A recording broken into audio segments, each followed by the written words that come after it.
नमस्कार दोस्तों। ध्यान एकेडमी में आपका स्वागत है। और उत्तर लेखन की इस श्रृंखला में आज हम हिंदी साहित्य के एक प्रश्न का यानी ऑप्शनल हिंदी साहित्य के एक प्रश्न का मूल्यांकन करेंगे। एक समान प्रश्न पर दो स्टूडेंट ने उत्तर लिखा है और दोनों की फॉर्मेटिंग अलग अलग है, थोड़ा सा कंटेंट में भी डिफरेंस है। तो इनका एक कंपैरेटिव एनालिसिस करेंगे हम लोग। ठीक है, तो आपको समझ में आएगा कि किस प्रकार हम बेहतर उत्तर लिख सकते हैं इन दोनों की कमियों को देखते हुए। ठीक है, तो प्रश्न है, दिव्या के औपन्यासिक प्रतिमानों को विश्लेषण करते हुए यशपाल के ऐतिहासिक बोध के दार्शनिक आधार की समीक्षा कीजिए। तो एक स्टूडेंट हैं जिन्होंने पैराग्राफ को आधार बनाते हुए अपने उत्तर को लिखा है। तो आप यहाँ पे देख सकते हैं इनकी कॉपी। ठीक है, और दूसरी कॉपी मैं आपको दिखा देता हूँ। एक ये स्टूडेंट हैं जिन्होंने, देखिए यहाँ पे इन्होंने प्रतिमान जो उपन्यास के प्रतिमान हैं उनको आधार बनाते हुए, जैसे कथानक, पात्र योजना, संवाद योजना, वातावरण, ठीक है, इन सबको हेडिंग के साथ इनकी इन्होंने फॉर्मेटिंग चेंज की है। तो कुछ सुधार यहाँ पर भी आवश्यक हैं। और तो इनकी जल्दी से देख लेते हैं कि दोनों में किन सुधारों के साथ इस उत्तर को अधिक बेहतर रूप में लिखा जा सकता है। आइए हम पहले वाली कॉपी पर पहले चलते हैं। तो इन्होंने शुरुआत कैसे की है कि दिव्या यशपाल का एक प्रमुख उपन्यास है, ये वर्तनी गलतियां अक्सर इनको बिंदी में होती हैं, जिसमें उन्होंने अपने मानववादी नजरिए को प्रक्षेपित कर असमता मूलक समाज की व्यवस्था को उजागर किया है। ठीक है, आगे, दिव्या में यशपाल के ऐतिहासिक बोध के दार्शनिक आधार की बात करें तो यशपाल एक मार्क्सवादी विचारक हैं। काफी बड़ा सेंटेंस लिख दिया है इन्हों, यहाँ पर ये केवल इतनी बात लिख देते कि यशपाल एक मार्क्सवादी विचारक हैं, तब भी बात चल जाती। इतना लंबा सेंटेंस लिखने की जरूरत नहीं थी जब आपके पास शब्द सीमा काफी कम होती है। इस उत्तर का प्रश्न लिखना है 250 शब्दों में, यानी 15 अंक का प्रश्न है। और आपके पास शब्द सीमा पहले से ही निर्धारित है, तो हमें शब्दों को बचाना होगा। यशपाल एक मार्क्सवादी विचारक हैं, इसलिए उन्होंने साहित्य को सदोष्य मानकर यहाँ पर कहने का मतलब है कि साहित्य को उद्देश्य मानकर भौतिकवाद का सहारा लिया है। उपन्यास के प्रारंभ में ही उन्होंने कहा है, कला के अनुराग से काल्पनिक चित्र में ऐतिहासिक वातावरण के आधार पर यथार्थ एवं का रंग देने का प्रयास किया है। ठीक है, तो यह काफी बेहतर प्रस्तावना है। एक तरीके से इन्होंने प्रस्तावना ही एक पूरे पेज में लिखी है। अधिक बेहतर होता कि शब्द का बचाव करते हुए यह जो कोटेशन इन्होंने लिखा है, एक दो लाइन में पहले कोई भूमिका लिखते फिर सीधे इसी चीज को लिखते तो अधिक बेहतर होता। ठीक है, आगे देखते हैं। इन्होंने इतिहास का विश्लेषण इतिहास को विश्लेषण की विषय वस्तु माना है, यह बताया है। औपन्यासिक प्रतिमानों की चर्चा इन्होंने यहाँ से आरंभ की है। ठीक है, कथानक कैसा है, स्वतंत्र है।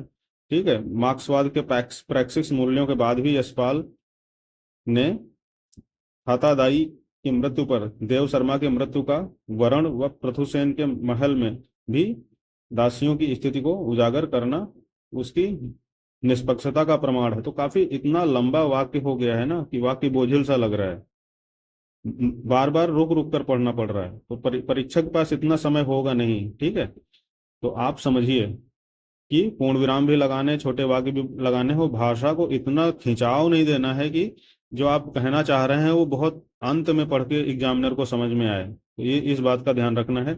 आगे देखते हैं कि भाषा तत्समी है, देश काल वातावरण भरने के लिए उन्होंने यथार्थ के कुछ उदाहरण दिए हैं। ठीक है, इस प्रकार यशपाल अपने मानववादी दृष्टिकोण के साथ साथ उपन्यास के प्रतिमानों को भी संभाल कर रखा है।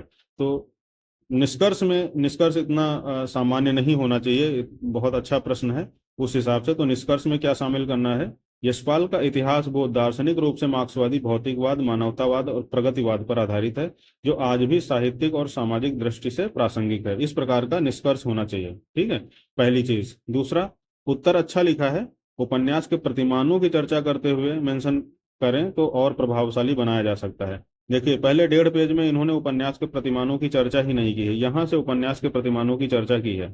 ठीक है, तो एक तरीके से इनके उत्तर में थोड़ा सा बिखराव नजर आ रहा है। यही कमेंट लास्ट में दिया भी गया है कि कंटेंट तो अच्छा है, कंटेंट चलेगा, लेकिन भाषा में भी बिखराव हो रहा है, उसको रोकने का प्रयास किया जाना चाहिए। ठीक है।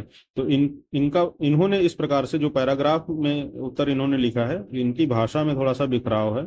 ठीक है, आगे देखते हैं दूसरी वाली कॉपी दूसरे स्टूडेंट की।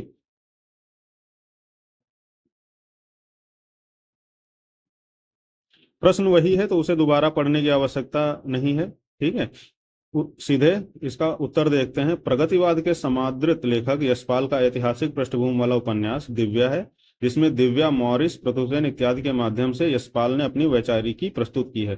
काफी मतलब देखिए कितना सुगठित लग रहा है। ठीक है, जो भाषा है लग रही है कि मतलब जो ये लिखना चाह रहे हैं वही एग्जामिनर पढ़ भी रहा है। अगले चरण में इन्होंने औपन्यासिक प्रतिमान की चर्चा की है कि कौन कौन से औपन्यासिक प्रतिमान होते हैं। इनका प्रेजेंटेशन भी यहाँ पे अच्छा है। ठीक है, प्रेजेंटेशन अच्छा है। देखिए, इस प्रश्न में चर्चा ही करनी है औपन्यासिक प्रतिमानों के आधार पे। ठीक है, ऐतिहासिक बोध को बताना है, तो इन दो चीजों को कनेक्ट करना है। औपन्यासिक प्रतिमानों के आधार पर यशपाल के और ऐतिहासिक बोध के दार्शनिक आधार की समीक्षा करनी है, तो इन्होंने औपन्यासिक प्रतिमान भी बता दिए।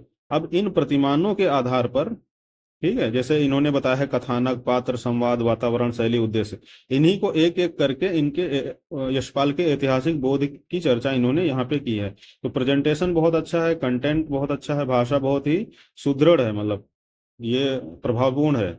आगे देखिए, पात्र योजना की चर्चा की है, संवाद, वातावरण, एकदम निकल के आ रहा है कि क्या प्रश्न की डिमांड है और किस तरीके से लिखना चाहिए। ठीक है, तो ये काफी बेहतर इसमें इन्होंने उत्तर को लिखा है।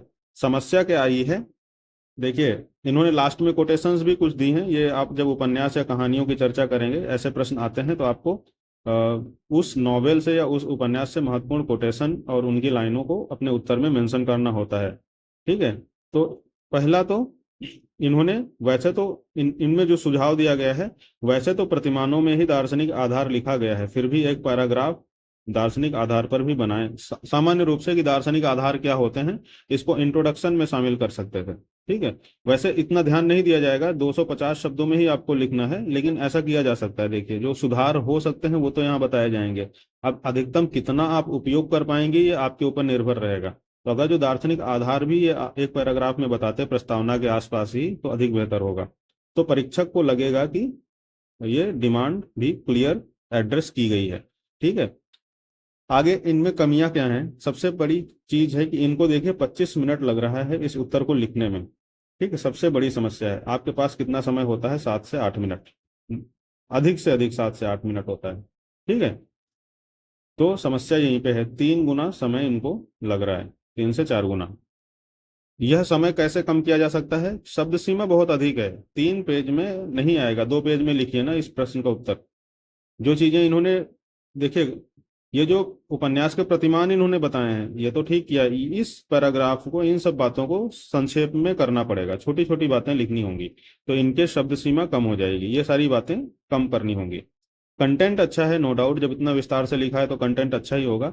जो चीज लिखी है उसको लगभग आधा करना होगा। ये कम से कम 500 शब्द का प्रश्न उत्तर लिखा है इन्होंने। ठीक है, मैंने काउंट किया है, मोटा मोटा 500 शब्द के आसपास है। तो जब डिमांड ही 250 शब्दों की है तो आप 500 शब्द क्यों लिख रहे हैं। ठीक है, सीधे आपका आधा समय बचेगा और आप बेहतर समय का उपयोग कर सकेंगे। ठीक है, तो समय बहुत अधिक लग रहा है, आपको इसे कम करें, और कंटेंट अच्छा है। ठीक है, तो इन चीजों में देखिए, अब मूल्यांकन मेरी तरफ से कैसा होगा एक एग्जामिनर की तरीके से, कि फॉर्मेटिंग में ये वाली कॉपी अच्छी है। ठीक है, फॉर्मेटिंग प्लस भाषा भी इनकी ठीक है। ठीक है, तो दोनों उत्तरों में इस उत्तर को आप अधिक महत्व दे सकते हैं जो दूसरी कॉपी हमने चेक की है। लेकिन समस्या वही है कि इन्होंने इतना विस्तार दे दिया है कि इनको समय लगभग 3 से 4 गुना लग गया है। तो हम ऐसा नहीं कर सकते हैं कि केवल 5 प्रश्न ही लिख कर आए 20 प्रश्नों में से और हम आप सेलेक्ट हो जाएंगे, ऐसा नहीं होगा। उन्होंने समय कम लिया है, लिखा बेहतर है, यानी वो अगर जो सभी प्रश्न करके आते हैं तो उनके सिलेक्शन की संभावना अधिक रहेगी, क्योंकि वो सभी प्रश्नों को अटेम्प्ट कर पा रहे हैं। 5 प्रश्न अच्छे लिखकर बाकी प्रश्न छोड़कर आएंगे तो फिर आप बाहर हो जाएंगे। तो दोनों चीजों में समय भी आपको बचाना है, कंटेंट भी अच्छा रखना है और प्रेजेंटेशन भी अच्छा रखना है। ठीक है, तो इस तरीके से आप अपने उत्तर में सुधार कर सकते हैं। यहाँ पे आपको 2 उत्तर एक ही प्रश्न पे दिखा दिए गए हैं। अगर जो आपको यह तरीका उत्तर मूल्यांकन का पसंद है तो आप हमें कमेंट सेक्शन में बताइए। अगर जो आप हमारे उत्तर लेखन कार्यक्रम से जुड़ना चाहते हैं तो डिस्क्रिप्शन बॉक्स में जाइए, वहाँ पर टेलीग्राम चैनल की लिंक दी गई है, आप उसे ज्वाइन कर लीजिए। ठीक है। और वहाँ पर आप अपने उत्तरों का मूल्यांकन करा सकते हैं और हमारे उत्तर लेखन कार्यक्रम में शामिल हो सकते हैं। वहाँ पर एक फ़ोन नंबर भी दिया गया होगा टेलीग्राम चैनल में, जिससे आप हमें अपनी तैयारी के संदर्भ में व्यक्तिगत रूप से डिस्कशन भी कर सकते हैं हमारे साथ। ठीक है। तो यहाँ तक बने रहने के लिए बहुत बहुत धन्यवाद। आप लाइक करिए, सब्सक्राइब करिए, अपने दोस्तों के साथ शेयर करिए, जिससे हमें उत्साहवर्धन मिलता रहे। बहुत बहुत धन्यवाद। Thank you so much.